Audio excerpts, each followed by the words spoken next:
Thank you, George. No, I'll introduce you. My name is Bobby Link. I'm the vice chair of the Land Use Committee. Our chairman is joining us, Carl Stricker, remotely. Carl, are you there? Yes, I am. Carl, because these fine folks from Ackerman LLP are here to have a short presentation, I think it makes sense to let them make their presentation, and then we can move on to the more involved presentation from city planning and city BS. Does that make sense, sir? That definitely makes sense. Okay, all right. So with that, I'm going to turn it to Richard Bass, and he's here with Leah Malone, his intern, and the floor is yours for your presentation. Well, thank you for meeting me in person. I'm liking meeting people, physically. The owner of the sites has been in the Bronx for 40 years. His brother is a ADA with the Bronx district attorney. They've owned this site for 10 years. They've owned other sites for over 40 years. Again, I'm Richard Bass. Next slide, please. Down. No. Maybe sideways. The site's on the northwest corner of 222nd and White Plains Road. It's a little shy of 25,000 square feet. It was a Walgreens. Right now, it's a temporary charter school while the charter school is being built. The parking lot that you see in the picture has mobile classrooms. I remember those when I was a kid. Next slide. Whoops. Just some details about the site. Again, as I described, it's a little shy of 25,000 square feet. We've met with the council member and the borough president, who again expressed very initial support. Just so you know, this is a very, very, very early outreach. We haven't filed anything even with city planning.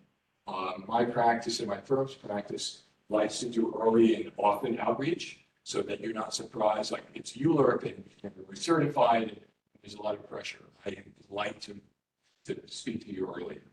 The current zoning is a mix between R6A, R6.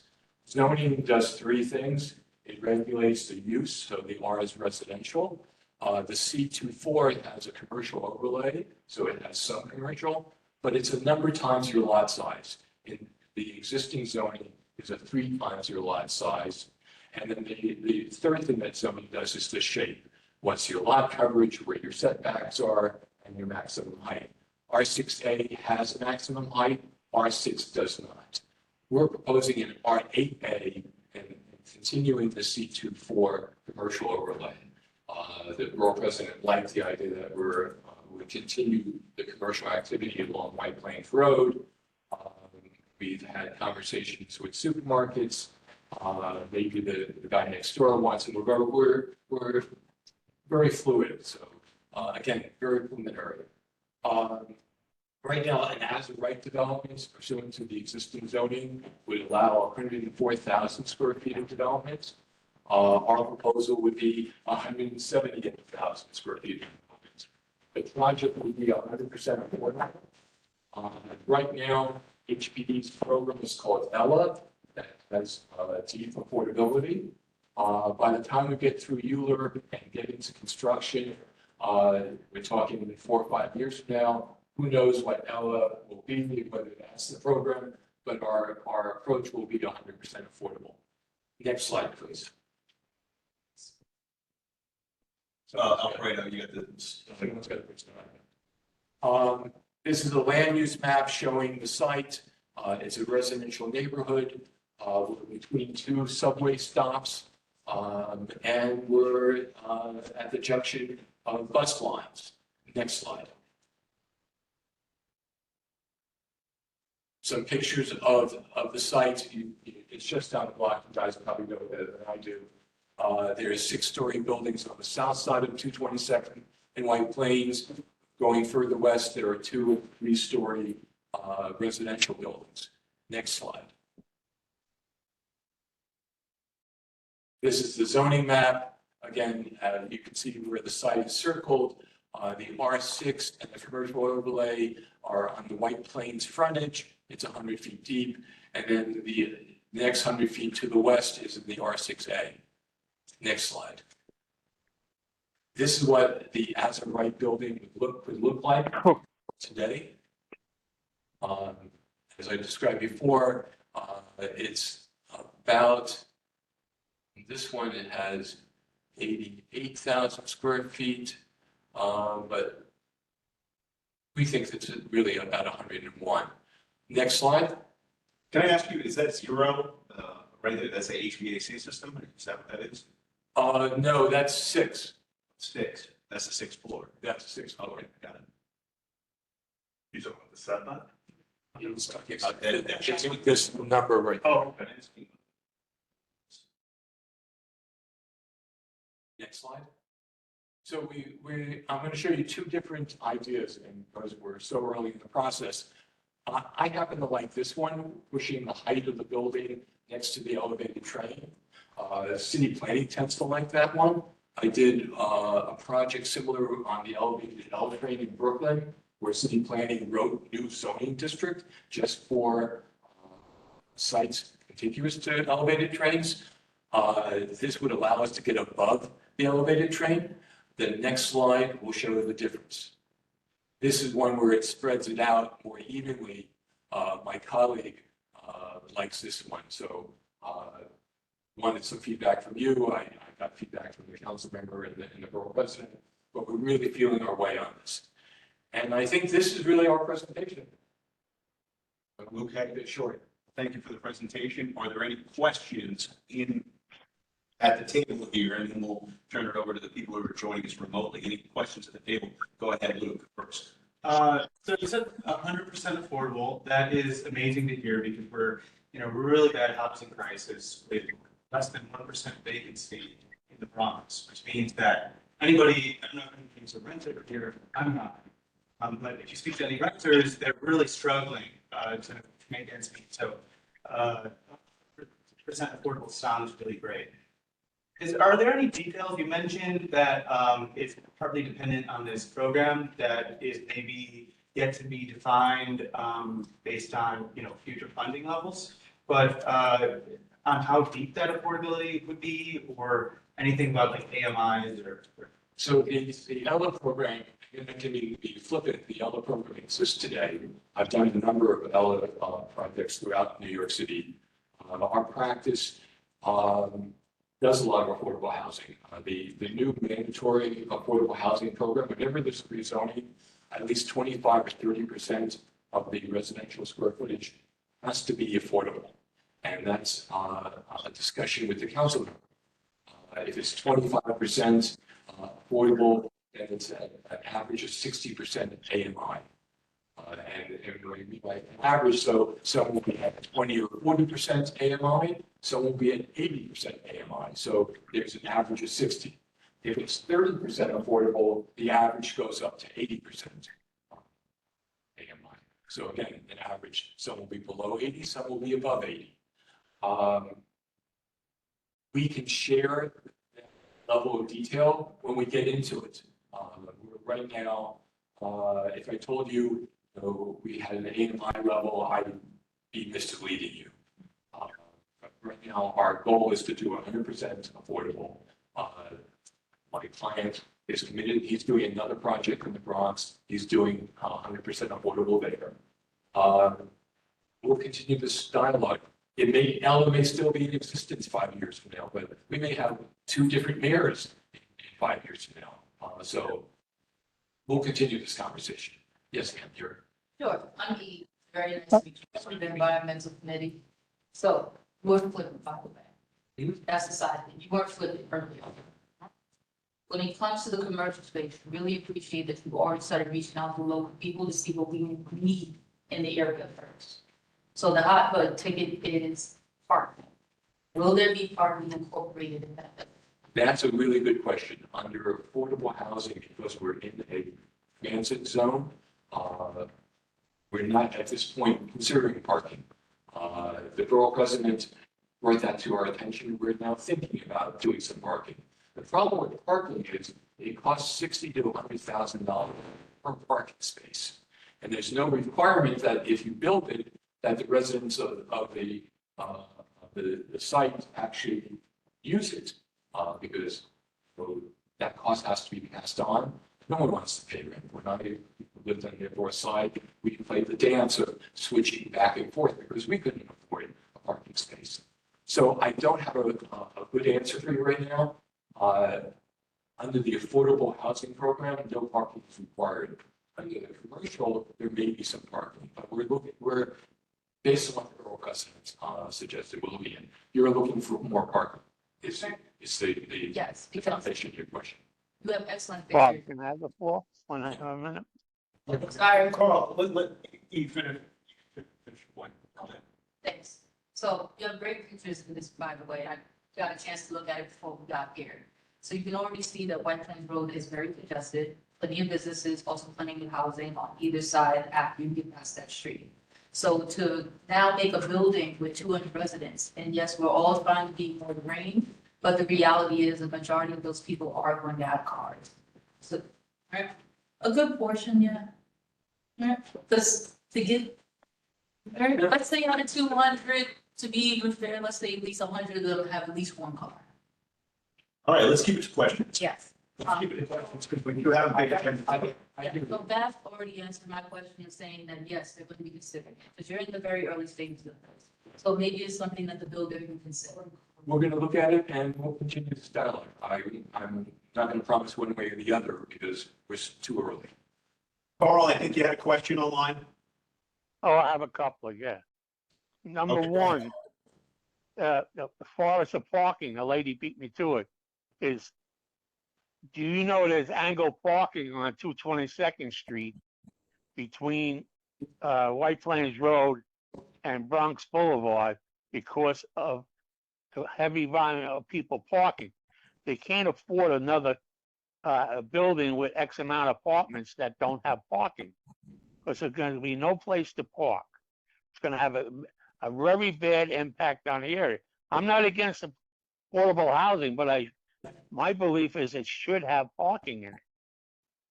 I hear And you. somebody, Parking is, has to wake up, because living within 3 blocks of a subway station, it doesn't make it that you don't need cars. Everybody has a car today. I don't care who you are. You could be the lowest guy in the rung. Somehow you're going to make yourself have a car.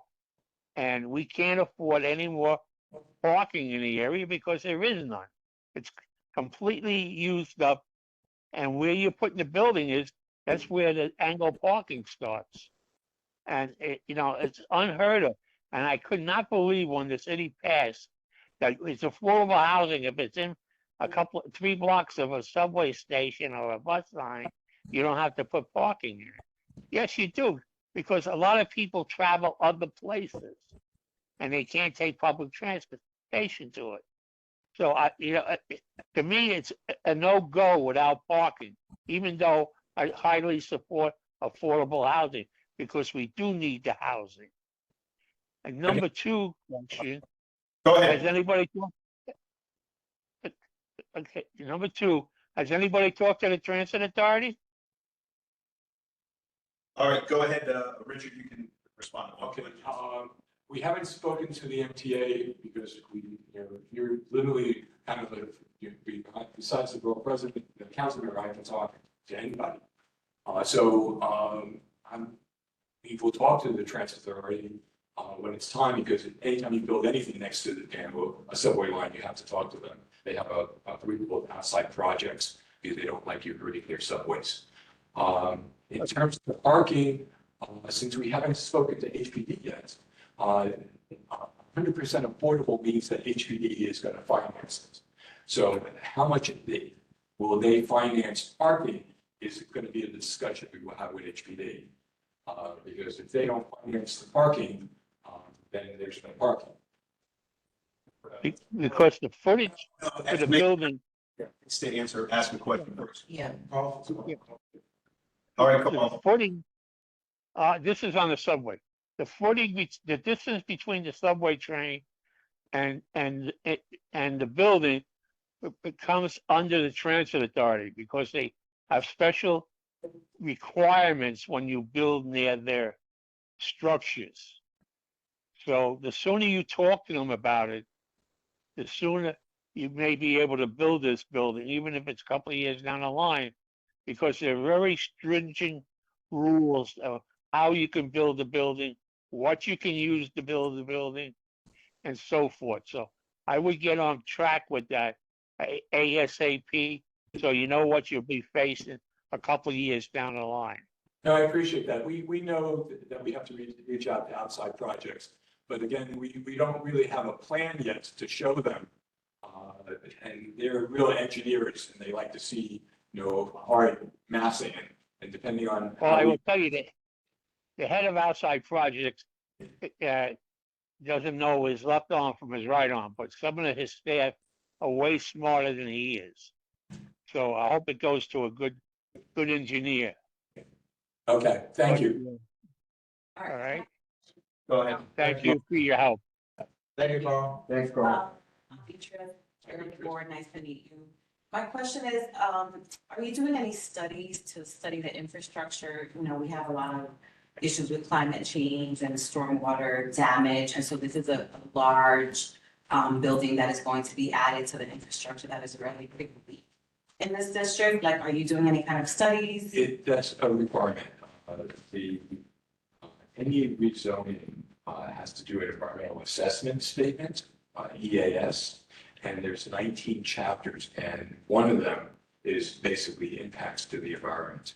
So whether there's capacity for electricity, stormwater, water, sewage, all those things will be studied. Great, and you would share that? Oh, absolutely. It's when it's required, and two, we would do it anyhow. Right. And then the other question is, and I know you mentioned that this developer has other buildings. What happens in the case that, let's say that people can't afford whatever the affordable is, and let's say the building remains empty, what happens then? I don't actually know because no one's ever asked me that question before. And I only ask because in some cases within this district, they're turned into shelters. No, this has been a client of mine for 25 years. He doesn't do shelters. He says what he's going to do. He's been in the community for a really long time. As I mentioned, his brother's an ADA. They're not going away. They're not going to do shelters. And I don't know any affordable housing projects that are vacant. There are some that, there's one on Boyle Street, Brooklyn, that they got an approval to do an affordable housing project and turned it into a shelter. And I'm doing rezoning across the street, and the community board is asking me the very same question. We don't want to build a shelter. Okay. And then the last question is for the commercial space. Is there any opportunity to ask for a school? It's interesting, the School Construction Authority has looked at this site. They passed on it. And I had this discussion with the client the other day. Because this is a really long process, them passing on it today doesn't mean that 2 years from now, it might not be an appropriate site. I do a lot of work with the School Construction Authority, so we're going to explore that. So I'll give you a better answer as we go through. Ariel, you had a question? Yeah, I'm following, hi, Ariel. Following up on Peaches' question, you said that there is another site in the Bronx. Yes. That's gonna be 100% in, is that finished? No, that's, I'm in the Bronx. it's Webster Avenue. It's a drive-through McDonald's site, if you go to Webster. Was that at the Webster and Webster and, I want to say 178th Street. Oh, yeah, right. Is where all the auto zones and stuff are? Yeah, the American Zone is just north of it. It's next to the park. It's a triangular site. So we're doing, that one he's doing 100% affordable.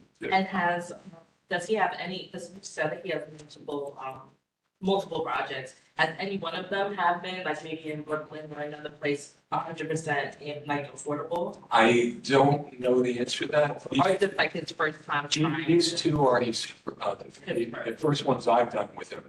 I represented him on eminent domain cases where his family, originally they're Polish, they bought gas station sites that the city then condemned. One near Barclay Center, one on 125th Street, actually, one on 125th Street, one on 110th Street. So I haven't done a ground up development with him. I've represented him on takings. George, you had a question? Yeah, go ahead. Can you just explain the difference between this slide and that slide? It's just squishing it away. Think of it as Legos. On the first one, my Legos are higher on the east side. This is 14 stories, This is 14 stories. and this one is how many stories? It's a mix of 8 to 13. So it looks like this is more square footage. Right, that's, and I hate to agree with you. Yeah. The architect, his numbers show that they're the same square footage, but this one looks bigger. So I'll get a clarification on that. Okay, yeah, it was just, that looks more massive than you said. Right, and again, it's kind of like fourth grade math. The R8 is a 7.2 times your lot size. So whether you configure it this way or this way, it's the same square footage. But I'll get a clarification on that. And it's 60% of it, it's the ELA program, because we don't know if it'll exist in 4 years. That's what you're planning. Right, that's what we're planning today. And when we go to speak with HPD, that's the program we're pursuing. They have a 5-year wait list to get into financing, so. Okay, you have one more Yes. last question, go ahead. ADA compliance in terms of Of parking, course. right, as well as green spaces. If you have in the first example, where it's just the building that kind of lets out, the top layer that just lets out, could that also be a rooftop terrace, like a garden or something else, so that people in the building have an outside space they can go to? One, it's a requirement. Two, when we get into designing, we'll have rooftop terraces, we'll have open space in the back. If you go to the, go back one slide. Okay. I happen to like this one better because the urban planner wants to make the 6-story element a total open space. But that's my particulars. But one, it's a requirement. And two, we're going to do it. Thank you. Go ahead, Luke has another question. So, you said that building a parking space costs $60,000 to $100,000 per space. Can you explain what goes into those costs? Why is it so expensive? And what happens to those costs? Do they increase the rent per unit?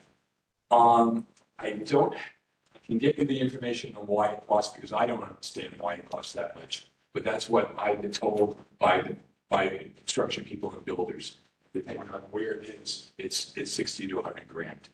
City planning can confirm that too, which is why they've been changing their parking regulations because they required a lot of parking in areas of the Bronx and Brooklyn and in Queens that now are vacant because those no one can afford those parking spaces. The rents, the residential rents and the parking rents are separate animals. So you're not required to rent a parking space. So that's why a lot of these parking spaces are built. No one rents them because I don't want to spend $200, $300, $400 a month on a parking space. Even though parking is tough in the neighborhood, that's why you see people circling the block. But I'll get you a better technical answer because I don't know that. I'm just repeating what I've been told. You had a question? No, go ahead. Anyone remote have any final questions? Because we have a packed agenda. Anyone in here have any final questions? Okay. Wrong with that. Can I make the offer? If some come up, George knows how to find me. I'm not going to be shy. Send me your questions. This is good. You're going to see me 2 or 3 or 4 times before we're certified, which starts the official ULIF clock. I'll be back. So this is going to be the last time you would do it. So you're just waiting to get confirmation from HPD and their financing before you go, or you're gonna? No, it's going to be kind of a holistic decision-making process. We're now going to go back and talk to city planning. We're going to talk to HPD. To city planning may like, the building higher on the elevated train. That impacts the environmental review. So we're really early in the process. But I wanted to come and introduce myself. So I don't mean to. Can you explain why they're doing, they want the upzoning, R6A to R8, like why do you need such? The applicant has told me that the R6 doesn't make economic sense to build affordable housing. And to build what market rent is almost the same level as affordable housing units. It doesn't make economic sense to build to the R6. Well, so he would rent it out to a commercial user once the school moves out. That's what he's told me. I didn't do his economic analysis, but that's what he told me. No, this is important for us because the next thing that we're going to discuss is the city of Yonge housing opportunity where they're looking to take neighborhoods like ours to do lower density and then claim that they're going to be building quote unquote affordable housing. So the idea that a major developer has to build a 14-story building in order to offer affordable housing kind of contradicts HPD's point that they're building and the desire to create affordable housing by rezoning the whole district so that they could build low-density housing. All right, is there any other, I have an opinion on that, but it would be off the record. Yeah. if there's no other questions, I want to close this part of the presentation and then we can obviously revisit this, at a later time. Richard, thank you so much for joining. Thank you. Thank you for being so appreciate it. I appreciate your time and thank you for meeting me in person. And we'll see you again. Thank you for coming in person. That makes it a better presentation. Yeah. Thank you. Thank you. Okay, I think we're gonna close this, unless. No, that's it. Okay. He's coming back. Yeah, they got. He'll be back. It's smoother. Yes. James wants to hold his story.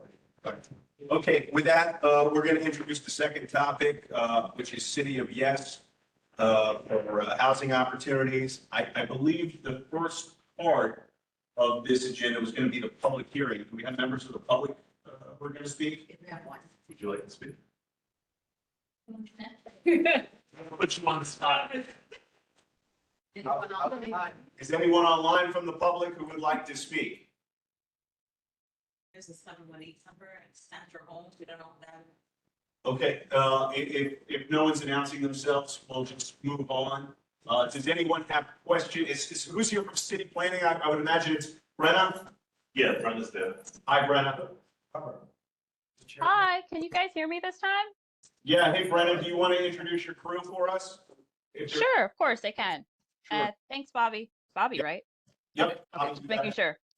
I had audio problems last time, so I'm just hoping it doesn't repeat this time, but I can take out my headphones. So like Bobby had introduced, hi everyone, I'm Brenna Hemmings. I am a borough planner in the Bronx Borough Office for the New York City Department of City Planning, and I'm joined by Laura Smith, who is from one of our central divisions at Department of City Planning, and I am here to answer any questions that you might have about City of Yes for housing opportunity.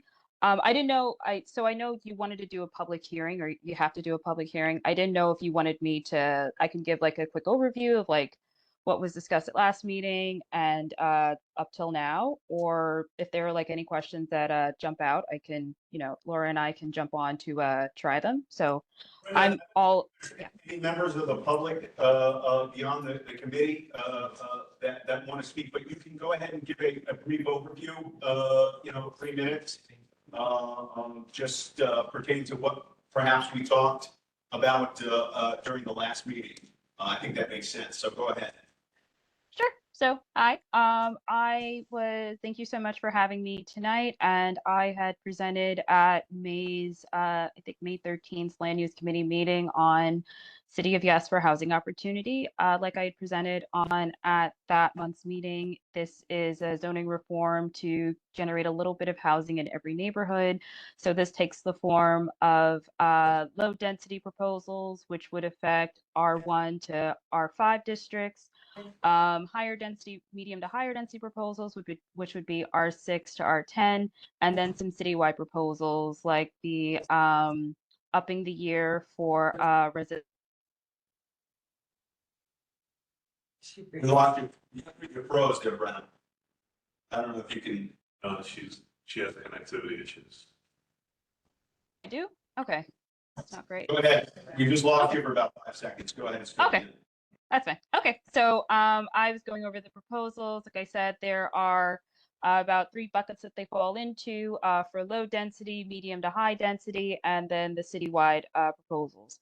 So for the higher density proposals, CB12, as you know, is a mix of lower density and medium density districts. So this would be like converting office and other buildings to housing. We would up the year for that through this proposal. Town center zoning, which would legalize housing above businesses in low density areas. Accessory dwelling units, we would allow this for the building type, and it would not be for the district. So if it was like an R6 district and it was a 1-family building, the building would be allowed an 800-foot accessory dwelling unit. And then there are certain qualifications that we have for that based on the design of the building. We also have campuses, shared and small housing, universal affordability housing, universal affordability preference, I'm sorry, which would allow for income averaging as well as a small bump for new development, and it would make it permanently affordable under that characteristic.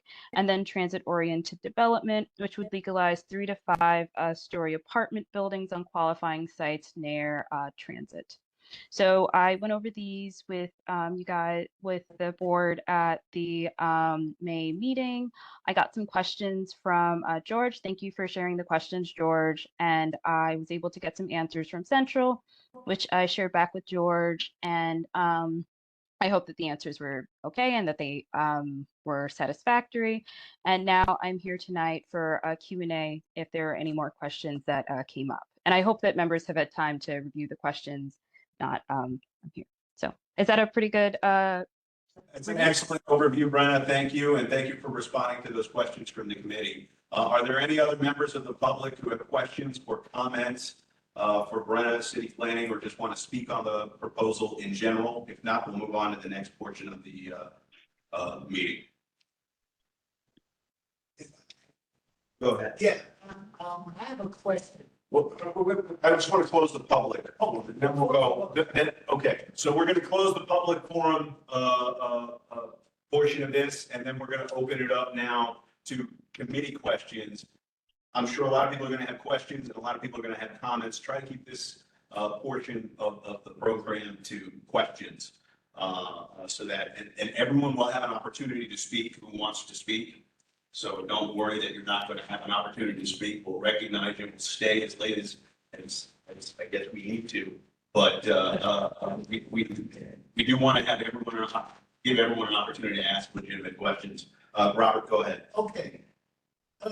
It has come to my attention from a citywide standpoint that this city of Yes wants to increase the population, take care of those who no longer have or do not have apartments.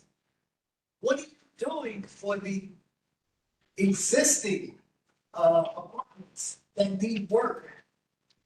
It appears, and it does appear from a city standpoint, that buildings that need a lot of work done are being compromised by the city of Yes. And because you want more people to have housing, but the existing housing needs a lot of work. A lot of folks are they're feeling neglected. And what is your take on that? Or do you have a take? Go ahead, Brenna. You can respond to the question. I'm happy to take this one, Brenna, if that's helpful. Thank you. So as Brent introduced, my name is Laura Smith. I'm the Deputy Executive Director for Strategic Planning at City Planning. That's a really, really good question, and one that's come up in a lot of community boards, sort of citing the quality of the existing housing stock as something that needs to be addressed before we think about adding new housing to the city. And I think a good way of thinking about this is in a housing market that is as tight as ours is, there is little incentive for developer or property owners acting in bad faith to improve their property, because there will always be demand for their apartment units because they know that housing is in such short supply. As with all other things in the market, the more we add to the supply, the more somebody has to compete to make their unit desirable for a tenant, right? Or for an occupant. So I think, while this proposal in and of itself does not incentivize the improvement of the existing housing stock by adding to the supply, by increasing competition, there is no competition for housing today, right? Like from a supply standpoint, it's a sellers, it's a landlord's market. So by adding to the supply, we're giving people choices about where they live. They are no longer taking the only thing that's available, regardless of what condition it's in. So we're optimistic that will in turn improve the quality of the existing housing stock that's probably long overdue for repairs and improvements. Robert, did you have a follow-up? Yes, the developers have the tax breaks. They have that. I'm concerned about the existing residents who are in developments or buildings that require a lot of major assistance. And where is the tax breaks on their behalf? Or will there be anything on their behalf? So this proposal will not be providing incentives to improve existing housing, but for the residents of existing housing, they will have more choices for where they live. So in giving people choices about where to live, we give them power, we give them autonomy to pick housing that better meets their needs, and in turn, we give property owners a reason to keep their property in better shape. Any other questions? Go ahead, Luke. Thank you so much, Brenna, for answering all those questions. One thing that you pointed out was, the most restrictive zoning district we have is an R4 in this district in terms of residential, which currently allows 35 feet of housing. And I was really amazed that the town center zoning piece would only add an additional 10 feet of housing. Is there any way that, I don't know, you can explain how that works? So our R4 is now, being capped from 35 feet to 45 feet. Is that right? Yes, I believe so. Laura, is that correct? I just want to make sure before I say something and have it immortalized and be wrong. I will double check, but that sounds right. I'll interrupt if there's a number tweak there. Any other questions here for planning? Any questions online for planning? Yeah, I have one, Bob. Go ahead, Carl. Yeah. The 5-story buildings that you are building under this plan, will they have an elevator in it?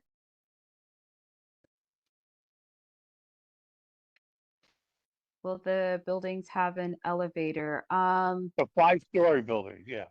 Yeah, the ones that zoning would enable under these proposals.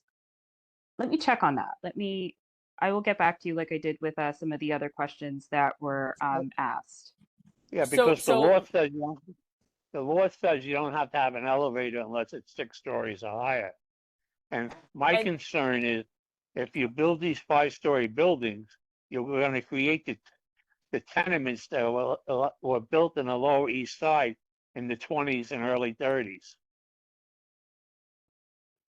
So while a 5-story building would not require an elevator, new buildings have come a long way in terms of building code updates and improvements since the days of the tenement buildings, and all new buildings will have to be ADA compliant, which is not the case for a building that was built in the 1920s.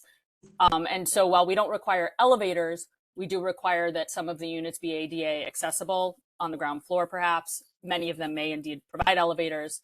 But overall, the quality and the sort of the nature of a building that's built today, even if it's 5 stories, will be far more accessible to somebody with perhaps limited mobility than any sort of tenement style 5-story building that was built 100 years ago. Okay, I just want to make sure. Thank you. Anyone else online have a question for planning? Okay, No, somebody, I don't know. I think I see someone with a question. I think Paolo has a question, or they have their hand raised. Yeah, we saw. Okay. How you doing? Yes, I had a question. I missed a lot of it, so maybe you already answered it already. With new plan with these new buildings, are any of the buildings, like, let's say these buildings don't get rented, what's going to happen? And also, will these buildings be able to be converted into shelters like we've seen with all the buildings in our area? If they don't get rented out and they're vacant, like, what are the rents going to be on these places? So we're not part of like what we're doing is generating more housing, and like what I was talking about with like the different buckets that these proposals fall within. So like the ones for low density, there's no like incentive that we've attached to like build this more housing. So like for accessory dwelling units, for example, those fall within the purview of the property owner. So that's not something that we as government are jumping in to say, this is like what the rents need to be, because they're like privately owned and they're not being built with like public subsidy or something like that. So in terms of those, that's not necessarily something that we're directly affecting, but one of the reasons that we're trying to generate more housing is to have more variety of like the different places that people would like to live. So in terms of that, that would answer that question. And then what was your other question, Paolo? Well, Oh, like, would if the these places can't be just rented, yeah. could they be converted into shelters? Because we're seeing tons of housing being developed here that says it's housing. They get the tax break. They're shelters. They've been sheltered. They know they're going to be shelters. No one can afford the rents. It's a little bait and switch game they've been playing. It's all over this neighborhood. So almost every brand new building that's going up has become a shelter, and there's a few more on the way. So I'm wondering what incentive, because right now it's incentivized to build a shelter. If I'm a landlord, there's no reason for me to build an apartment because I'm going to get paid in full by the state in perpetuity to build a shelter. So I would be dumb to not build a shelter, or what I call a scam shelter. So now with this, if the rents are too high on these new developments, I would assume a lot of it's going to be the same landlords. They would probably play the same game. Brenna, you can respond to that. What is in place to prevent that from happening is what I'm saying. Is there anything in place to prevent that from happening? Understood. Well, thanks for asking the question again. So we're not looking to permit shelters with this. I think that was one of the questions. I remember this coming up at the May meeting, and shelters are like not within the purview of zoning. Like we're not like through this permitting zoning. As for like what would happen if there were places that weren't being rented out, like not within the purview of zoning. But Laura, are you there? Could you? I think I want to make sure I answer this correctly. Oh, she went off camera. No, I'm There. here. Sorry. Can you Oh, all yeah. see me still on camera? Okay. We're not newly enabling shelters in residential districts, so we're not going to be making it any easier to open up a shelter in a residential building. Okay, but is there anything in place that would prevent it?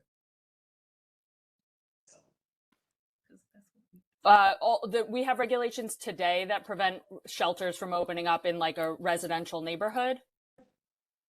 Well, I don't know if that's true because a lot of these buildings are residential. They're families. They claim to be affordable housing. We have one brand new one right here on Gun Hill Road that went through the Housing Connect, and it's a shelter.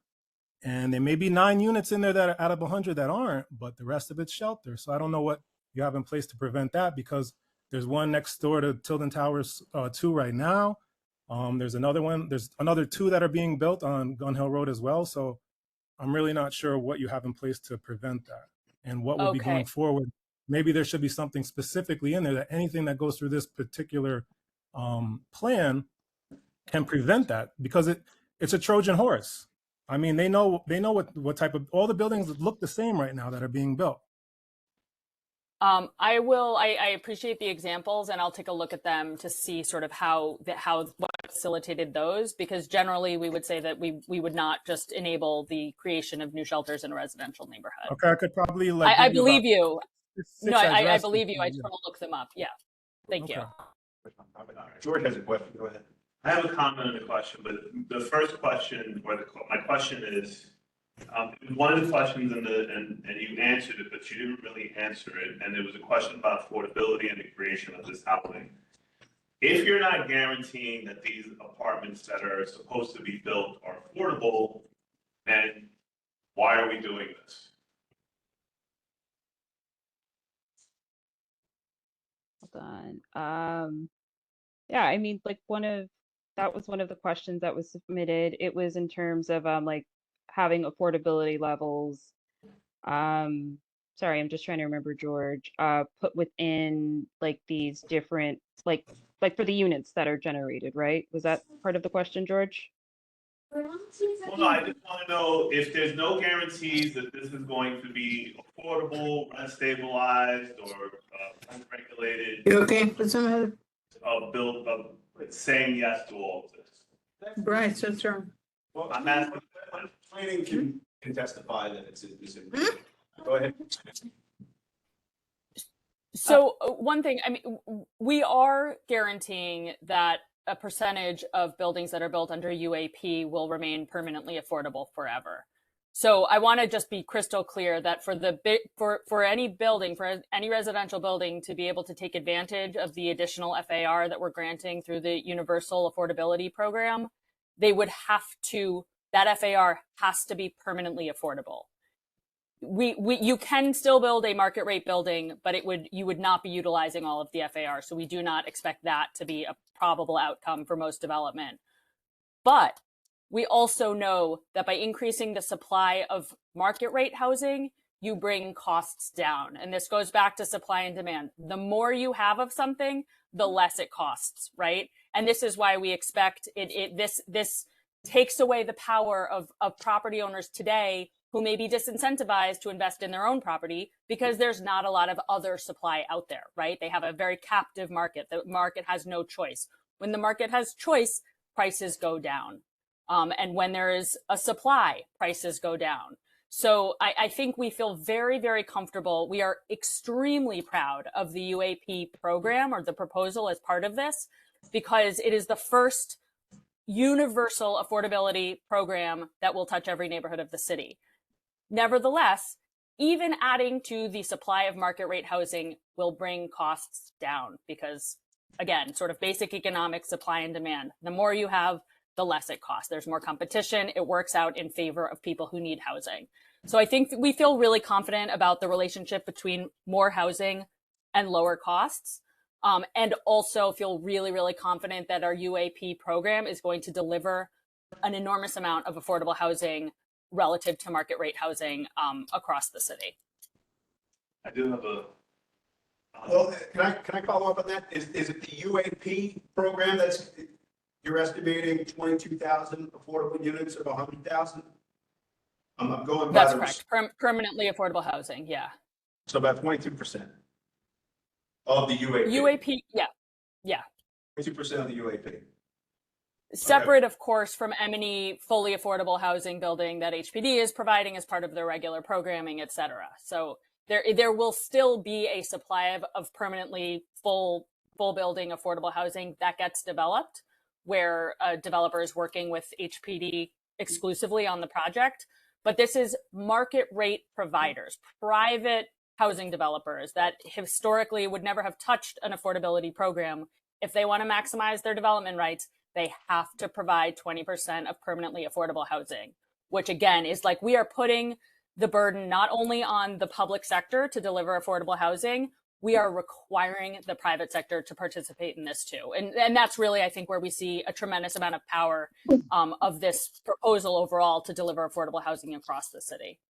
George, you had a follow-up? Yeah, I did. So I asked, I don't know if you were here to hear the presentation on 3901 White Plains Road. Yeah. Everything that you're discussing, and correct me if I'm wrong, currently exists for developers. they can build extra bulk in transit districts because they're in transit districts. Is that true or not true? That is true if you're, yeah, that's basically true.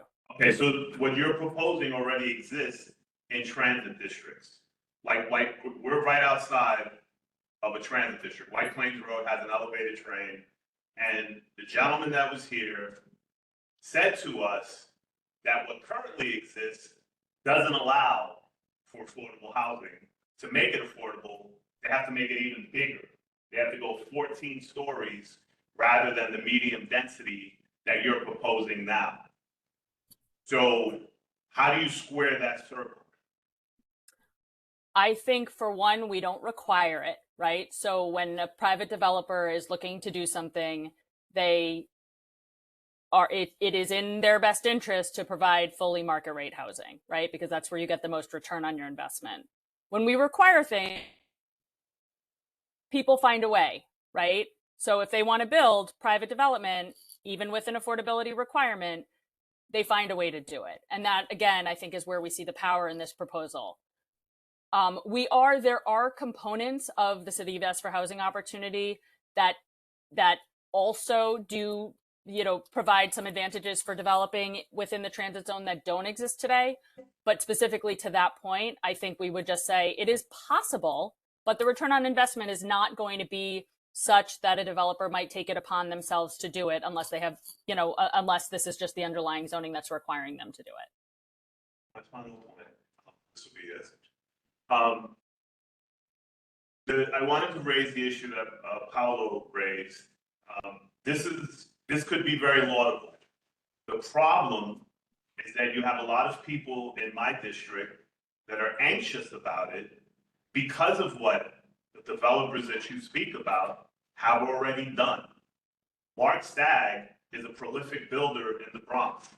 SKF is a prolific builder throughout the city. Yet, they've built affordable housing. So the idea that, let me take that back. They've built housing that they have then said and put on New York City Housing Connect and said, we're doing this for affordability to target a specific AMI, and then turned around very quickly and took it off the market or took it off Housing Connect and said, I'm not getting what I'm supposed to get. I'm turning this over to DHS, and we're making this a homeless shelter. And so any new development, and you've had questions from our board members already asking what provisions, that was the very first question we sent to you, which is what provisions do you have in this to prevent the building or that exact same thing happening? Because what happens is in other parts of the city, i.e. more desirable parts, i.e. wider parts of the city, sure, you'll get market rate and affordability and all that other stuff. But when it comes to the one black district in the Bronx, which is Community Board 12, you're going to get a dumping site, which is what's happening right now. I can tell you 12 buildings off the top of my head right now that were all built as affordable housing projects that turned into shelters. And how do you prevent that? Planning, you can respond to the question if you'd like, or we can move on.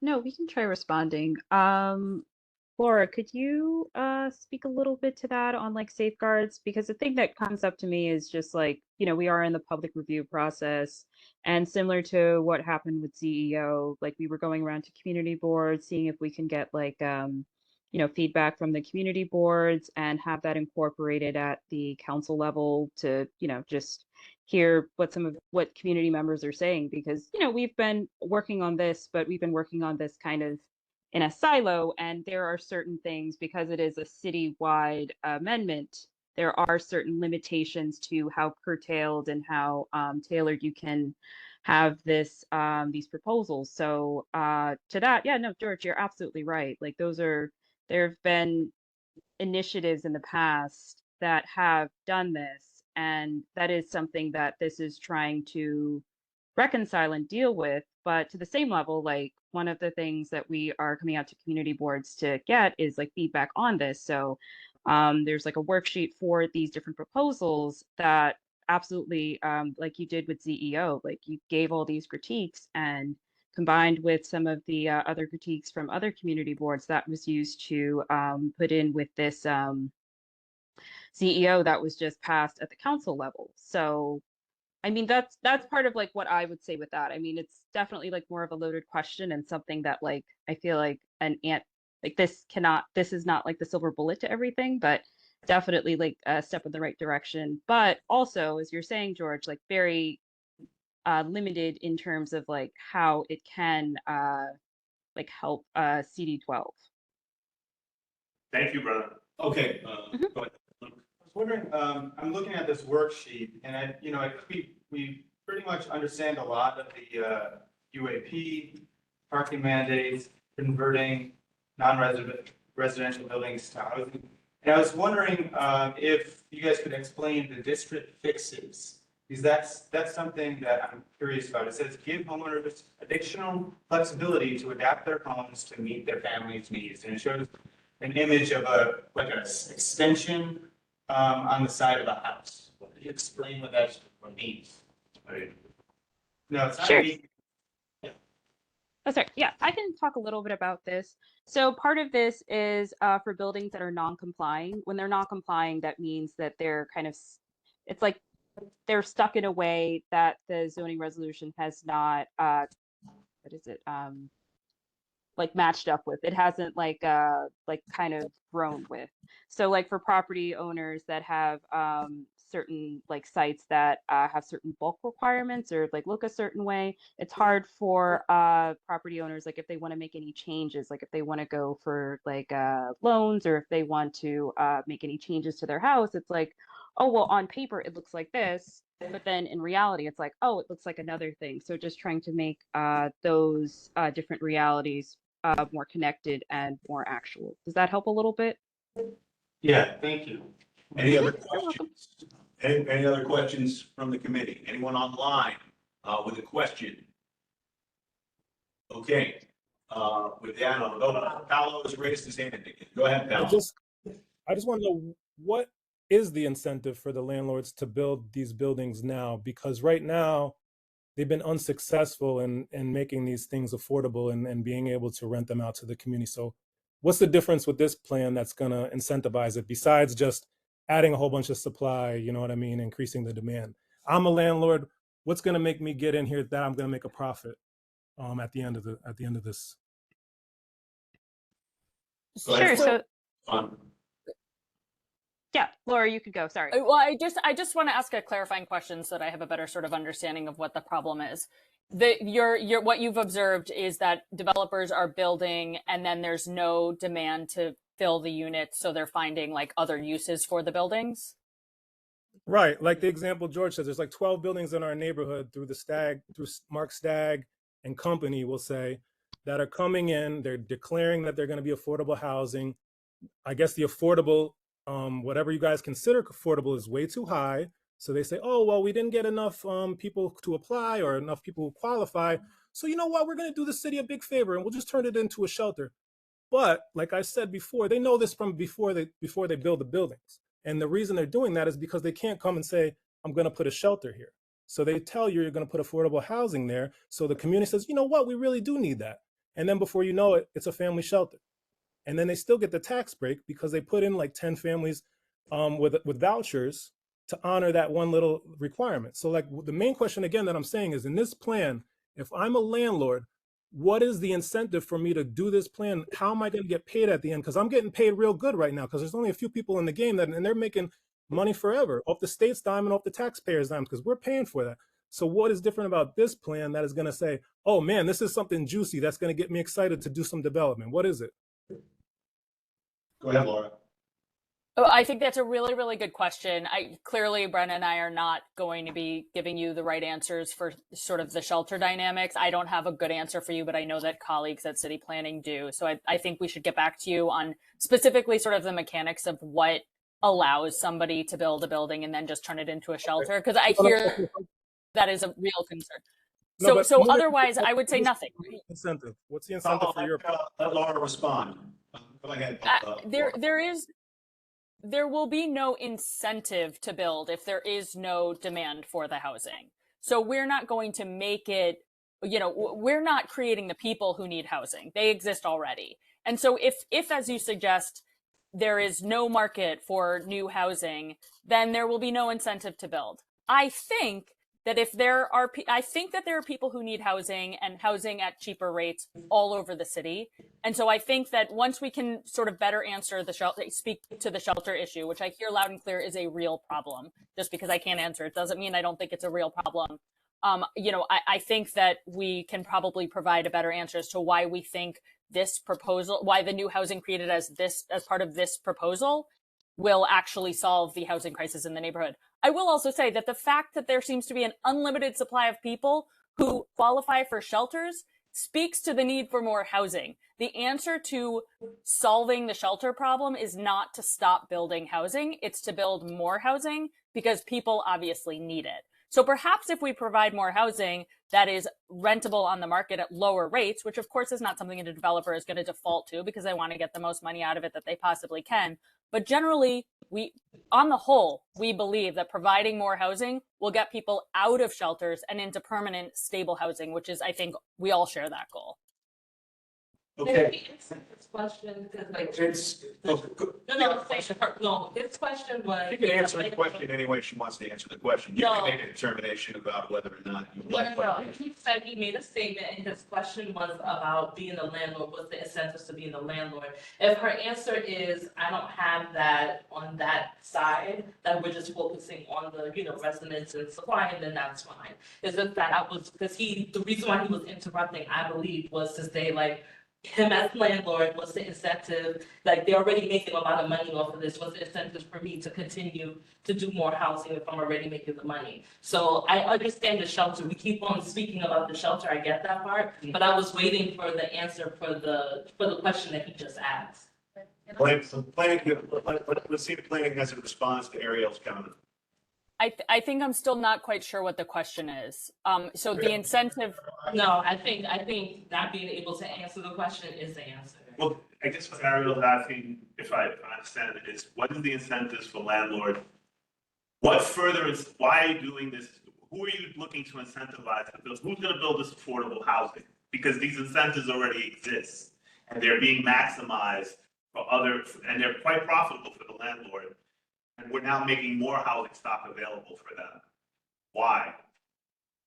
Is that right? Or? Well, it was Pablo's question, so it's not mine. So. Go ahead, Laura.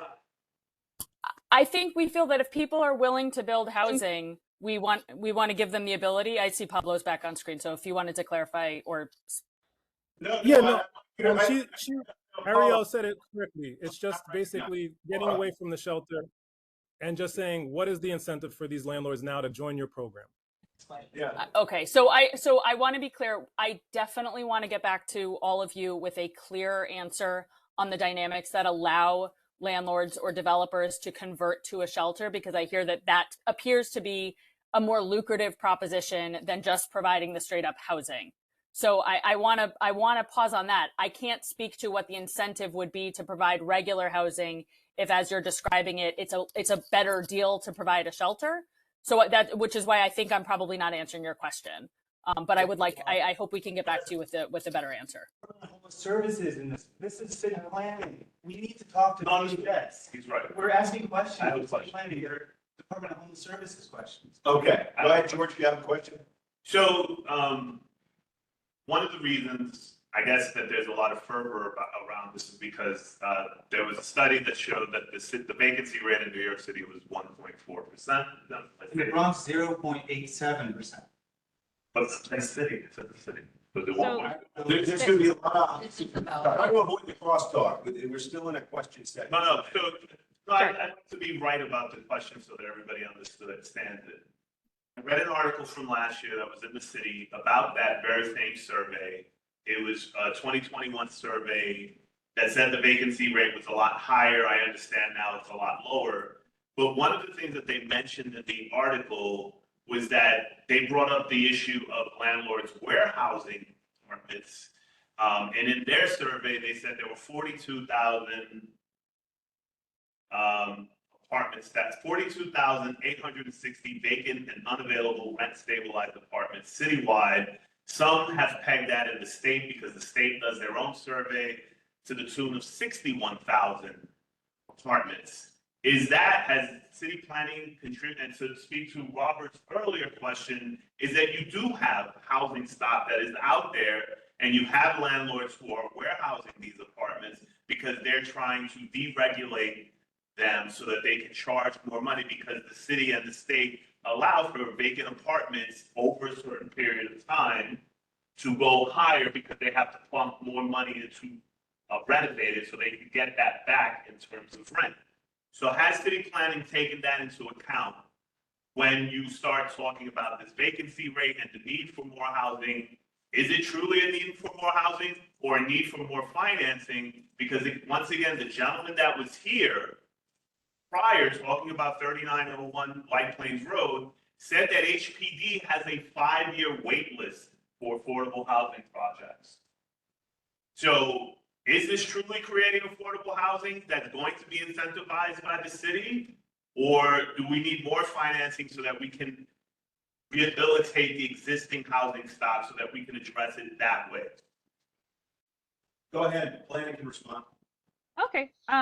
Laura, please feel free to jump in. But I would just say, like, as you've said, George, like this is like a multifaceted issue. So like, and as Luke, I think I heard him say, like, this is like DCP's part in this is zoning. Like that is kind of like how we get into like the business of doing this. And this is like trying to do like what is it called, like coordination between like different agencies, both at the, you know, county, city, and state level. So absolutely, I think it's kind of in both areas. If you could maybe like send the article on warehousing, that would be helpful, because part of like where we're getting our data from is from, you know, certain sources. We've been working with HPD and some other agencies on particular aspects of these proposals. But in terms of the warehousing, one, like our part with this is just generating more housing and more different types of housing. So because zoning is a limited but important part of that process, there's certain ways that we are limited in terms of like how we can monitor and change certain I don't know if it's not laws, but certain characteristics of this. So I mean, absolutely both, but again, because we're doing zoning, I think that's part of like the crux of the issue. Like we're talking about like, you know, enabling this and giving people the flexibility to do this. So we're not saying like you have to build. It's just like there are limits to what people can build because the zoning resolution is very limited and it hasn't been adequately updated since 1961. And with that come certain like like rounds. So that's like city planning's view into this. And Laura, please add anything else if I'm missing anything, because I feel like I'm missing a couple parts probably. No, I mean, I think you got a lot of it. I think the number really to zero in on is the number that came out of the 2023 housing vacancy survey, which was 1.4% citywide. And I think whoever the gentleman was who said a lower number in the Bronx. This is true. For rent stabilized buildings, the 2023 HVS reported a vacancy rate of less than 1%. So the lower the rent of the apartment, the lower the vacancy rate is, right? The highest demand is for the apartments at the, you know, being offered at the lowest rents, which makes a lot of sense, I think, for many of us.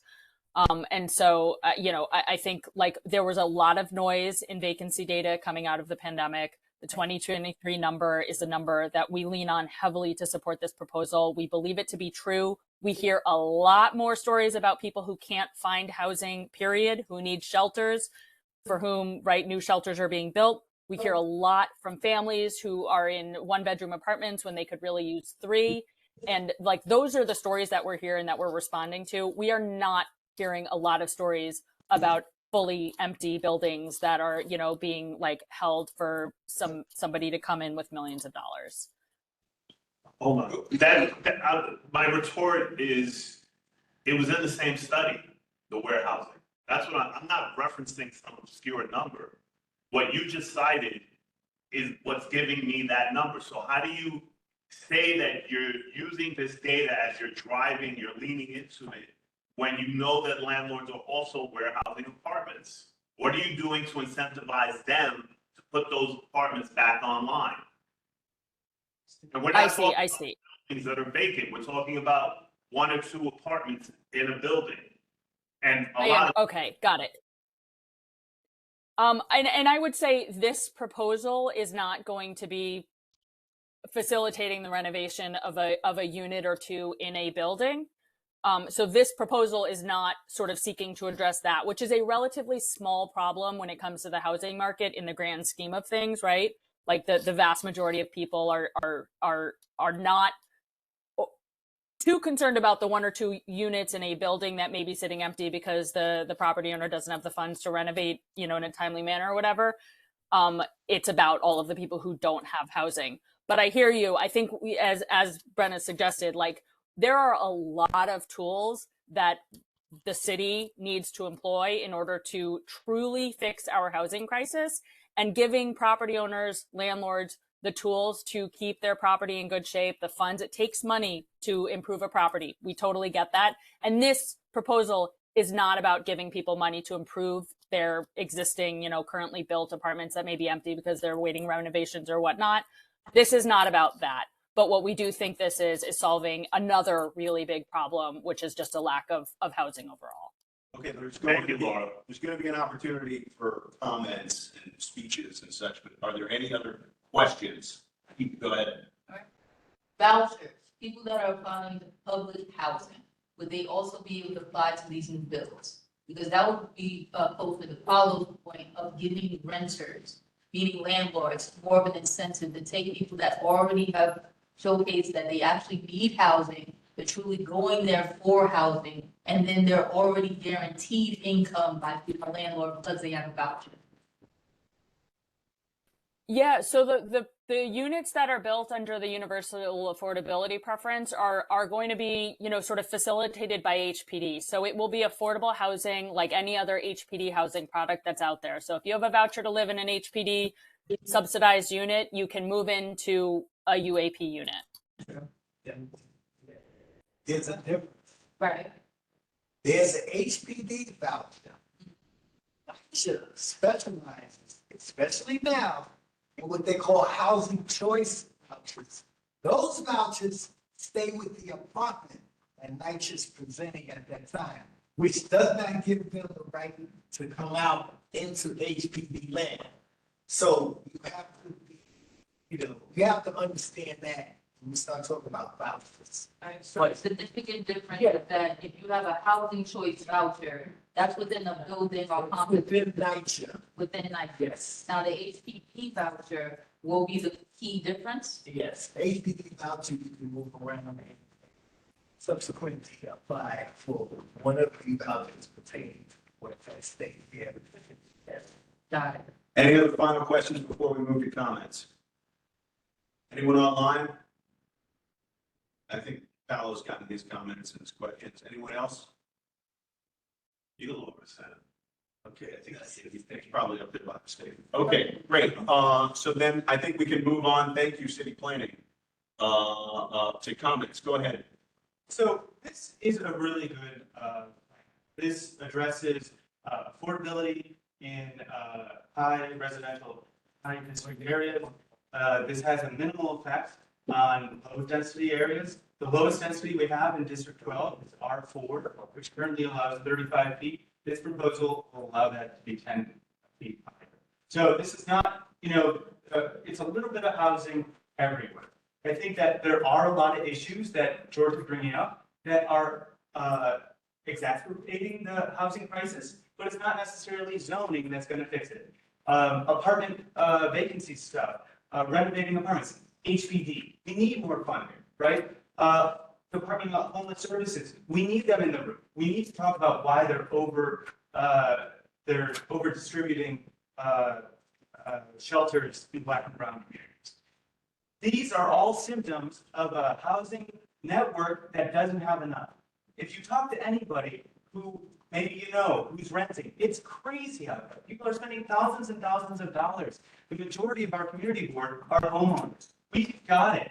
And it's a time to give other people their chance too. And I think that we need to support this. We should go through this worksheet and talk about which aspects we like and which we don't. Any other comments from inside? Anyone want to comment broadly on the proposal? Well, so that we're all clear, we have to vote, so at our next meeting, we're voting, right? Yeah, I think we should make a recommendation from this committee and then forward that recommendation to the board.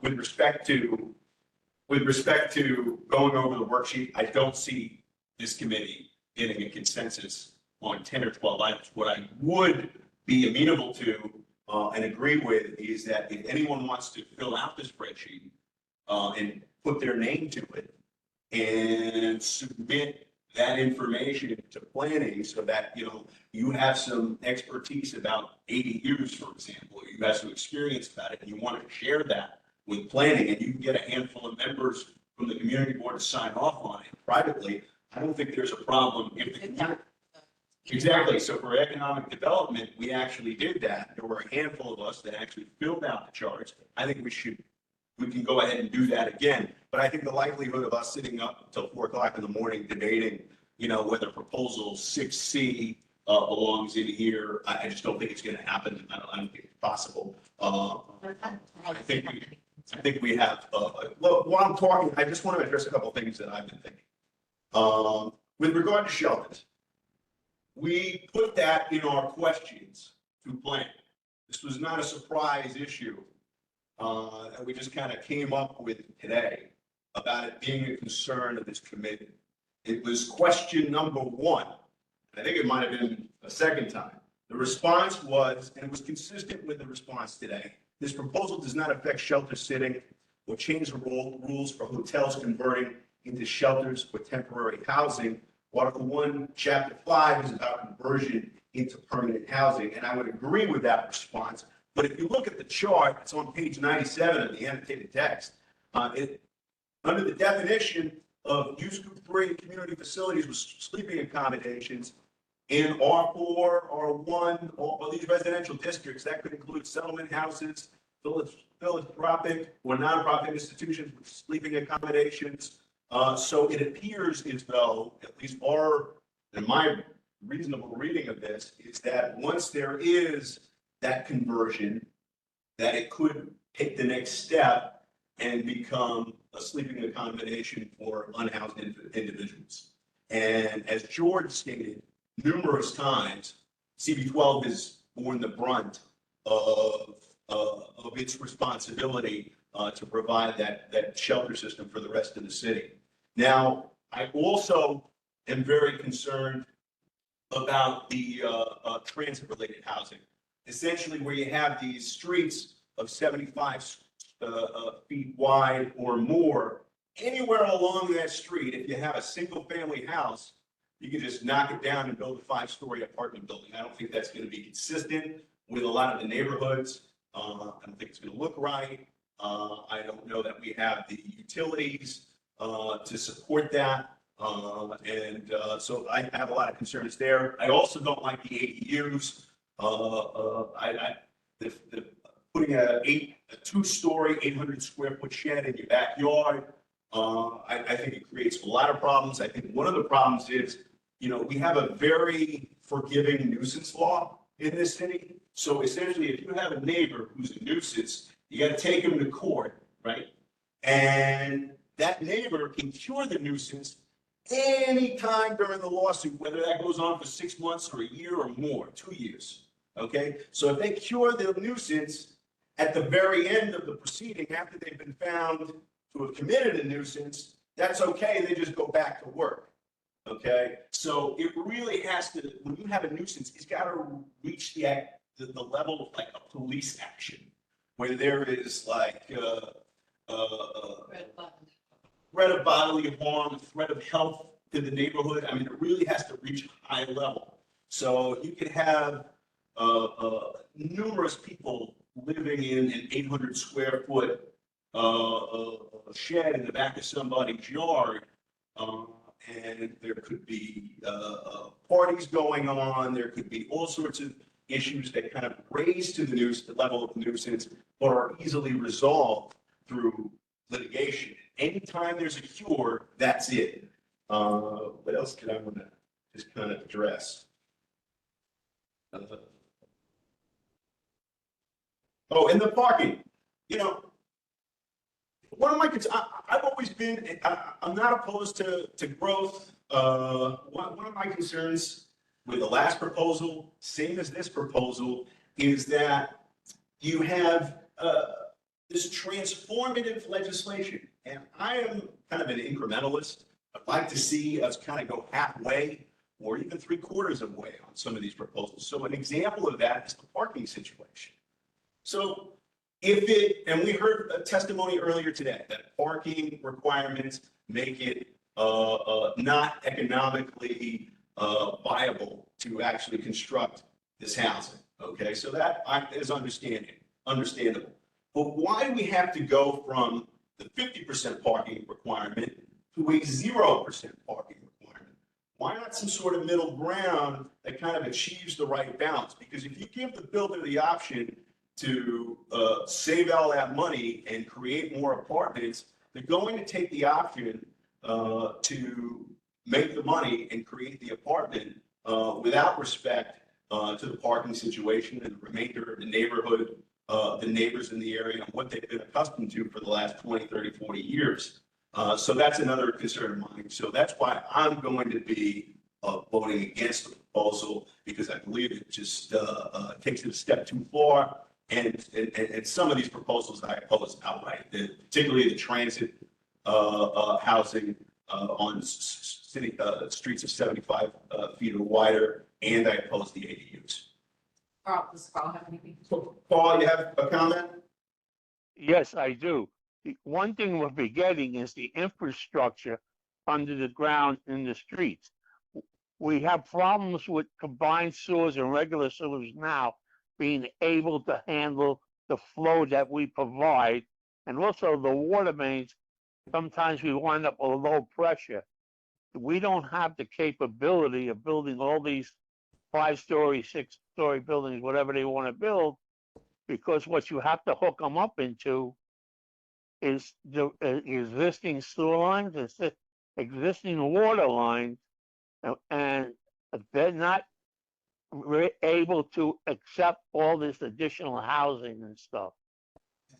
And like I said once before, on the last study of yes, at least 47 days a year, because of the lack of sewage lines in the ground, the combined sewers, instead of going to the sewage treatment plant, overflow into the rivers.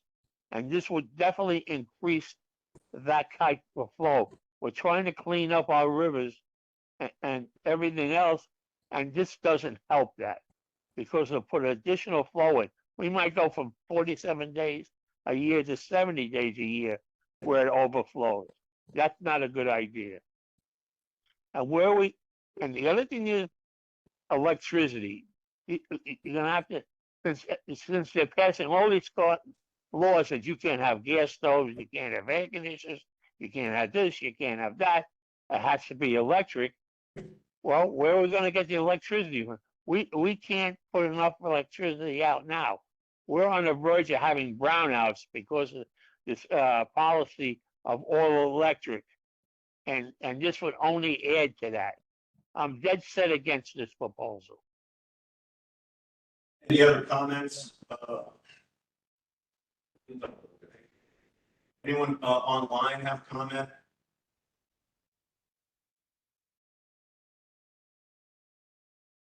No one else? Go ahead. I think everyone had a good question. The gentleman Paolo, you had a very good question. And this people like simplicity. They want to just hear what they want to hear. I don't think city planning came today to tell people exactly what they wanted to hear. The gentleman said, what guarantees that you guys provide to us? The zoning hasn't been changed since the early 60s, right? Zoning, takes account bulk and uses. It has not been changed. This is going to be the biggest change to zoning in the last 40, 50 years. So we got to make sure that this makes sense for everybody now and moving forward. If I was city planning, my question to the gentleman would have been, I guarantee you that we're going to put a text in the zoning stating that no building built, erected, or modified under this proposal to be converted to shelter. Period, simple.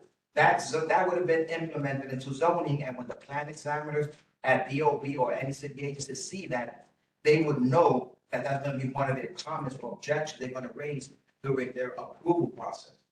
You know what I mean? So besides that, the parking situation, I've been on this board for a while, and I've always spoke about parking. I got 5 cars, right? That's just me. I like cars, right? I work downtown, I drive down every day. I do not take the train, all right? So you cannot say that, you know, that they're not gonna make me change the way I move around, all right? People have cars, people like cars, and people need cars, all right? So for you to come and say, oh, you know what, we're gonna let you guys develop, but y'all gotta provide parking. What about the people that live here? You understand, that live here in these little neighborhoods that are our oasis? You understand? If you build a 10, 15, 30-story building, they're gonna drive around until they find parking. They're gonna park in somebody's parking that's always parked there. You see what I'm saying? So it's a big no for me. I just think city planning wasn't ready, be prepared for this, and that's my goal. Anybody else have any comments? Go ahead, George, you have a comment? I'll just speak about the last point. I find it disingenuous from the city's perspective. I've been here for 8 years. We do land use, we do UR projects. Anybody that's worked for a city agency or anybody that works with the building department knows, or anybody that's been with this community board for long, knows that it's really hard. The reason we have to vote now, and the reason we're not, like, we can't keep debating this issue or go through the worksheet like Luke had suggested and Bobby could trust, is because we're up against hard deadline. The borough president's going to be taking a vote, I think, on the 28th. The day after. Yeah, the day after, because 2 community boards, also ours and Community Board 11, are meeting on the same day to take up this issue. And the reason I say I find it disingenuous from the city planning, because there's no need to rush this. They rush all of these things. They know what a calendar looks like. They know, that the community boards are off in July and August. And they did this purposely because we're in an advisory role. Just like they did with the economic opportunity, which had to be modified by the city council, that's their game plan.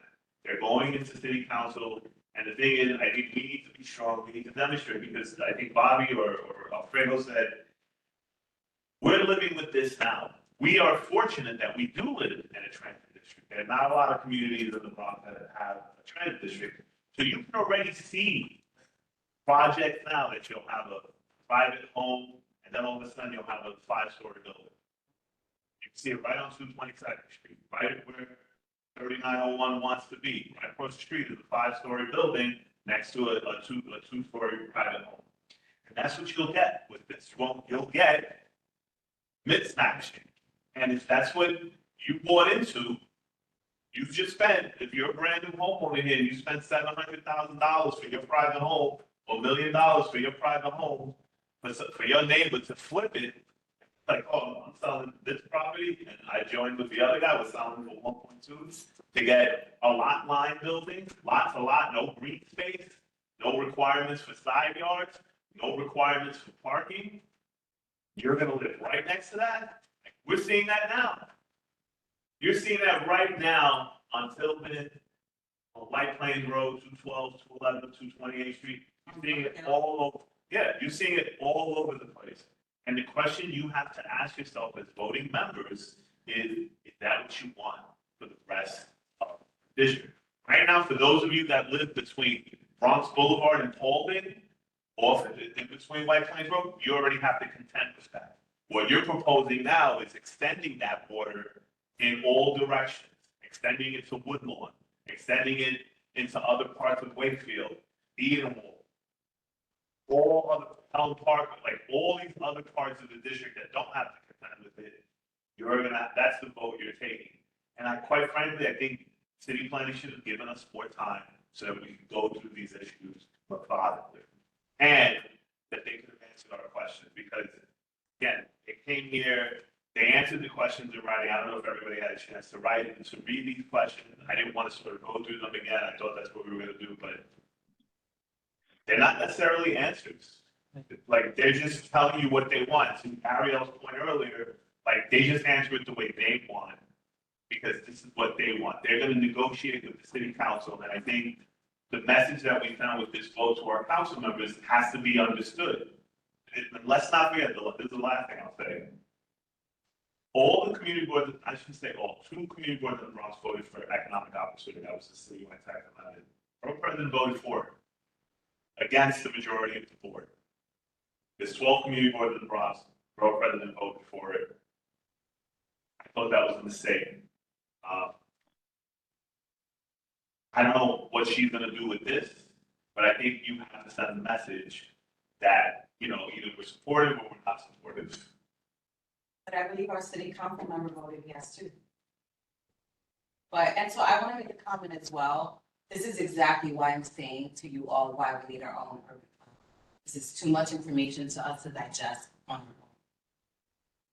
This is exactly why we need it and why we need to push our city council members. It's not only that, it's the time element, and this happens all the time. But it is that, because if this is what happens commonly, and we only have a limited amount of time, we need our own experts to help us digest it at a quicker pace.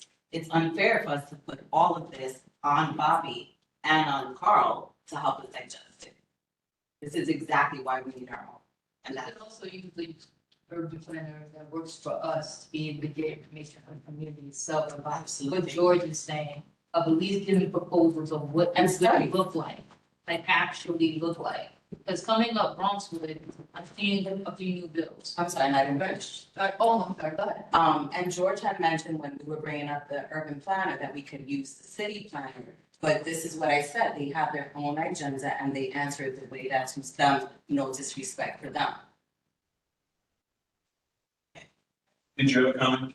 Oh, yeah, literally just continuing our conversation, I'm literally I walk everywhere. I am a booker, I walk everywhere. Coming up Bronxwood, I'm looking at new builds, and yes, they're 5-story buildings, and yes, I'm like, I'm not gonna move in there because there is no elevator. Right, but what I do like about what they are doing, at least with these particular builders, they're not putting a 5-story building in the middle of a block, so you have houses on this side and then houses on this side, and there's no green space. They are taking up those tiny little corner lots that would be a waste for a private building to put a $700,000 house, because even though it's a corner lot, you're still faced with the rest of the street, and you're just kind of on an angular situation. So to fill in that space and provide housing, that's exactly what they did. They turned it into a nice little building. It's 5 stories up, which means the people on the top floor have an excellent view, and everybody on the bottom had at least 2 or 3 spots on the side of the building. Those are the type of things that we want to incorporate in our community. Because no, I don't want to come here and I see just buildings galore. But I do want to see that the people that live here actually have a place to live here. Thank you. Ariel? Yeah, my comment is, I understand, the point of view of having more housing. I understand that, but I feel that the problem in New York City is that we always move forward and then we want to do the whole, court thing after the fact, like the whole thing with the full congestion, like we're gonna put it up and then we're gonna figure it out later. And I think this is what we're trying to prevent in the Bronx, in our community, of not trying to figure out the flooding later, trying to figure out all these things later. And it's like, why couldn't we do it the opposite way and figure it out before, so we don't have to have a bigger problem later? Because we already know, I think that one of the points that were missed is that landlords are already doing this. So you're giving them more units to keep on doing what they're doing, and we're not cleaning up the bad part of what they're doing. And I think that it's all of the above, literally. It's literally all of the above that has to be swept and kept together.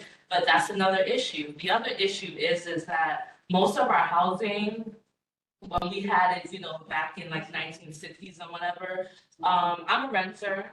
If I were to want an apartment, I'd rather go to the Grand Concourse. They have better apartments because they're pre-wall buildings. The things that developers are building now, they're not good quality. And they're paper, and it's like at the end of the day, we're saying that we're giving people more options, but we're still getting the same BS options. I don't want to rent anymore. I want to have a house. I do want to stay in this district. But to George's point, like my neighbors, they sold their house for $750. I like, and that's being generous because $750 is kind of low. And the thing about it is that you're gonna sell.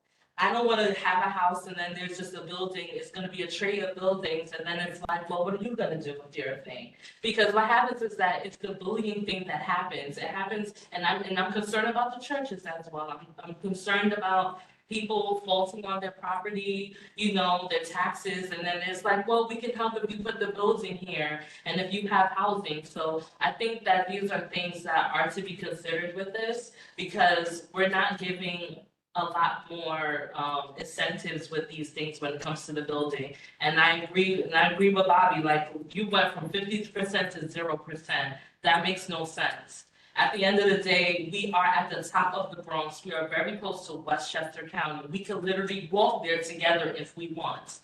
We have to travel into the cities. We have to travel into Westchester County. Like, we have one train line, I get it, but we also have buses, and those are going to be congested. Everything affects us domino style. Because now, when those tolls come after the elections, I don't care, I think it's going to come back. When it comes back after the elections, and everybody's taking the trains and the buses, that's gonna be, are those coming on time? People want answers before and things worked on before than worrying about it later. So we want more housing and we want people to be safe and we want everything, but we want these things to be before. And to Luke's point, we need to bring in the others before we can move forward. Go ahead. Before we go to Robert has. I just wanted to say, despite what Carl Griffin just told you, no one has mentioned infrastructure. It's just going to have a done. I mentioned it earlier. It's going to have a domino effect. What really has to happen? It's going to change the course of direction of everything. We don't have the infrastructure. So ultimately, we're asking from city planning is come back to us with a way that you're gonna ensure the quality of life. All right, there's no more. This is the last meeting. Okay, someone has a comment. Maxine Teal, that's a public member? Yeah. Okay, that's okay. You're late for the public commentary, but we'll let you speak anyway. Maxine, are you raising your hand to make a comment? Yes, Okay. can you hear me now? Yeah, if we can hear you, you can make a comment. You have up to 3 minutes. Go ahead. Okay, yes, I just wanted to know if city planning had a question on if there's enough available space for building already before we go into building on top of things and changing the zoning in our neighborhood. Because as everyone has discussed, there's buildings going up everywhere. So I'm just a little confused as to why we need to start building on top of things and, changing the zoning in our district specifically if we already have. I feel like we are already doing our part. And I just wanted to know if there were numbers that city planning has considered in regards to the available land and space and buildings that are already being built in our district to see if we are doing our part or if there's a projection of how many units will be built in District 12. There are not projections to answer that question, but there, as far as CB12. But I would encourage you to go to the YouTube page. You can watch the entirety of the meeting. Some of those issues were discussed during the public review and question and answer session. So thank you for the comment. Go ahead, George. Maxine, just so you know, like I mentioned before, the borough president's having a public hearing on this issue on June 28th. I believe at 10 a.m. So if you go to her website, it's like ronboroughpres.com or something like that. If you just Google it, you'll see the public hearing information and you can go there and share your comments as well. That's for anybody else as well. I like to point something out. Go ahead. Yep. We're gonna have overcrowded schools. I don't think we have resources in our hospital right now. I mean, this is all what happens with overcrowded, neighborhoods. And I agree also with the parking situation because at my neighborhood, it's nothing but homes and Some of those homes, 4 or 5 cars come out of that. I have to park in my driveway, nobody's parked in my driveway. And now you're talking about putting buildings up with no parking inside. Just doesn't make any sense. I'm gonna. Any other comments? No, I think we should close the meeting, take a vote. Okay, all right. I just- Does anyone have a motion? I just had a quick question. Yeah. Did you? We're past the question and answer session, but if you want to make. It was something that you mentioned before. I just wanted to know. Did you say that? In favor of this? I mean, it's a matter of public record. No. No. It was the economic. Yeah, that was the economic development proposal. So you can look that up, public record, which way. Okay. Thank so you. We have a motion. So make a motion that we recommend no. We have a second. Second. We need a roll call for this, I think. I'm sorry, can you hear me? Who's me? Yes, this is Ryan from City Council Planning and Land Use. Ryan from the City Council. City Council Planning and Land Use Division, yes. From the committee? From Planning and Land Use. So we're the ones who advise the council members on the Planning and Land Use decision. So all I wanted to say, because I've been listening in the whole time, but I just for us to help you out, what's very helpful when it comes to these votes is having the conditions. So if you do have specific points that you want to make clear within your vote, even if it's not within the conditions, if it's just a letter or whatever it may be, we read that. And so I just want to make sure that that point was made clear, because that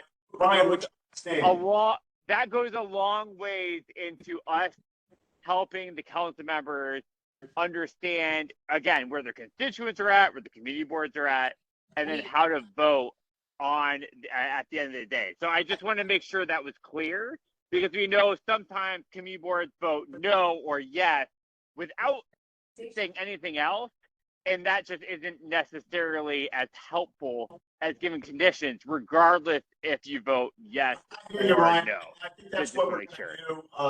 If we can get some sort of consensus from a handful of members or one member who has specific comments, we're going to be free to forward that. Ryan, what's your last name, just so I have that for the minutes? Yeah, this is Ryan Cote, COTE. Okay. And I'll also say, feel free to email me as well. So so yeah, I work for City Council. I work specifically on a Bronx project, and happy to get any input you have and answer any questions you have as well. All right, so we're going to take a vote now. Go ahead, George. Okay, thank you. Thank you, Ryan. I'm sorry, just trying to get everybody. I guess you I'll go in the order that's listed here. It's a yes to vote no. Is that correct? Yes to vote no. Oh. Yes to vote no. Right. City of yes. Right. I'm sorry. Yes. Oh, yeah, No. On the city of Yeah, yes. it's yes to vote no. Denise's motion, which is to vote against the city of yes, you're going to vote yes to vote no. That makes sense. Yeah. Yes or no? All right, well, No. Yeah. Yes. Got it. Carl's on his phone, so. Do we want to record his vote anyway? Yeah. Record everybody's vote, whether we can count it, we can count it. Go ahead, Carl. Yes. Okay. Robert Link, Yes.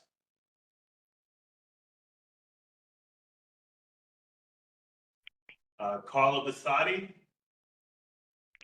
Yeah, she's to the right. they hear you, Carla. She says yes. Oh, okay, sorry. Yes. Okay, thank you.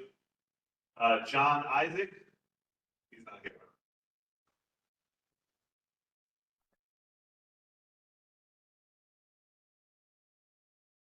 just writing it down as well. Alfredo Figueroa, Yes. Luke Sabados, No. Denise Echeverria, Yes. and the final vote, Anthony Reed. You have to be on camera. I saw him earlier. So there's verified right there with the heart. Anthony Reed. Oh, on and one. You there? No, I think he's there. Okay. Do you want to? Yeah. Yes. All right. Very good. So the ayes have it. What did you think? Yeah, the only person I have on this list that's not here, that's no longer in the Keisha Locke. Right, she's no longer. Yeah, she's no longer. Okay, so what's the final vote, just so I have it in the minutes? 1, 2, 3, 4, But we do Five. have recommendations. 5, 5 yes. 1 no, and 1 absent.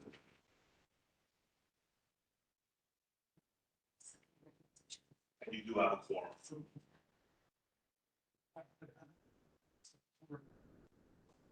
Hey. All right, We just did one. I don't know.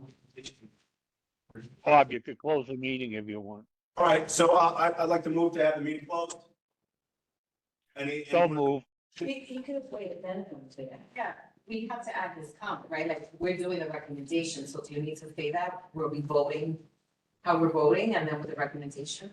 Well, as far as the recommendations of the sheet, what I suggested before is that, let's say Luke and you and George and Denise get together in a room and you guys go through every, proposals 1 through 15.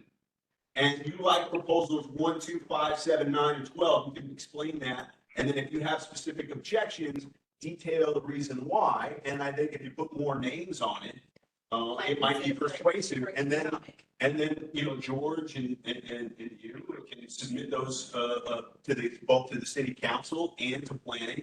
And then hopefully those more in detail comments will be recognized and taken into account. But the idea that we're going to sit here and agree on That's not what we're 15 saying. terms, I don't think. And we're letting everybody know that we're gonna be doing that and taking those recommendations as we did the city of Yes for Economic. Right. So what we'll do is we'll circulate the worksheet that was provided by planning. And then if you want to independently fill it out, you can independently fill it out.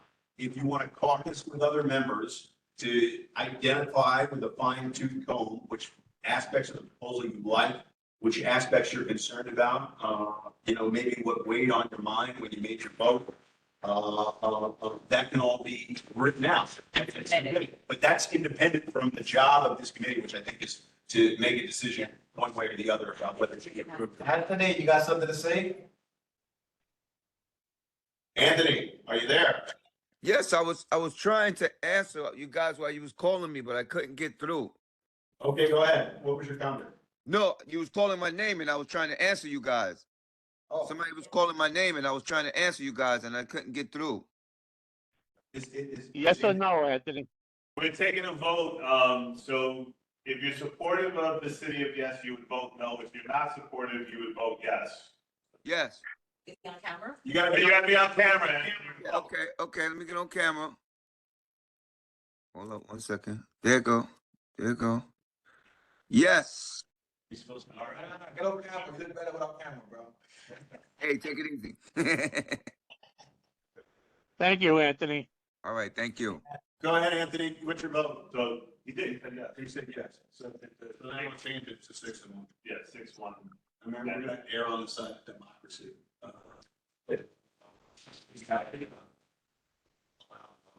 No, he was on camera.